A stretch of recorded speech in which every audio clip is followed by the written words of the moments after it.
দেখে নিন শুক্তো বানানো কতটা সোজা। তার জন্য এখানে নিয়েছি বেগুন, করলা, শিম, বিম কড়াই, আলু, কাঁচকলা। আর এখানে নিয়েছি সর্ষে আর পোস্ত বেটে, 5 ফোড়ন নিয়েছি, তেজপাতা, বড়ি। আর এখানে নারকেলের দুধ আর আমুল দুধ, আর এটা কাঁচা আর আদা আর কাঁচা লঙ্কা। এবার তেলের মধ্যে প্রথমেই বড়িগুলোকে ভেজে নেব। বড়িগুলো ভাজা হয়ে গেলে তুলে নিলাম। এরপর ওই তেলের মধ্যে আগে করলাটা ভেজে নেব। করলা ভেজে নিলাম, নিয়ে এবার বেগুনটাও ভেজে নেব। বেগুন ভাজা হয়ে গেল, দিয়ে দিলাম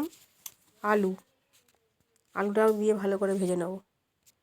কাঁচকলা দিলাম। এবার সব সবজিগুলোকে একটা একটা করে দিয়ে ভাজবো।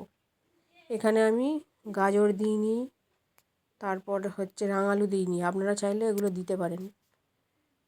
এবার সব সবজিগুলো দিয়ে ভালো করে ভেজে নেব। এবার দিলাম একটু লবণ, আর দেবো একটু হলুদ, দিয়ে আবারও সব ভালো করে মেশাবো। দিয়ে দিলাম করলা দিয়ে এবার একটু জল দিয়ে ঢাকা দিয়ে সেদ্ধ করে নেব। আর শুক্তোর জন্য একটা মশলা তৈরি করতে হবে, তার জন্য এখানে নিয়েছি মৌরি আর রাঁধুনি। একটু নেড়ে নিয়ে গুঁড়ো করে রেখে দেব। সবজি আমার সেদ্ধ হয়ে গেছে। এবার তেলের মধ্যে 5 ফোড়ন আর তেজপাতা দিয়ে দিলাম। এবার দিয়ে দিলাম আদা কাঁচা লঙ্কার পেস্টটা, দিয়ে ভালো করে একটু মেশাবো। তারপর দিয়ে দেবো সর্ষে পোস্তর পেস্টটা।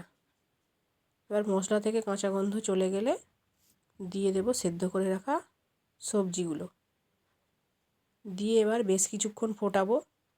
তারপর যে নারকেলের দুধ আর আমুল দুধ মিশিয়ে রেখেছিলাম সেটা দিয়ে দিলাম একটু টেস্টের ব্যালেন্সের জন্য চিনি।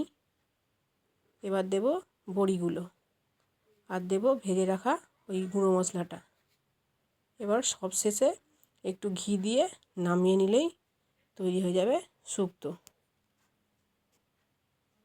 শুক্তো আমার রেডি।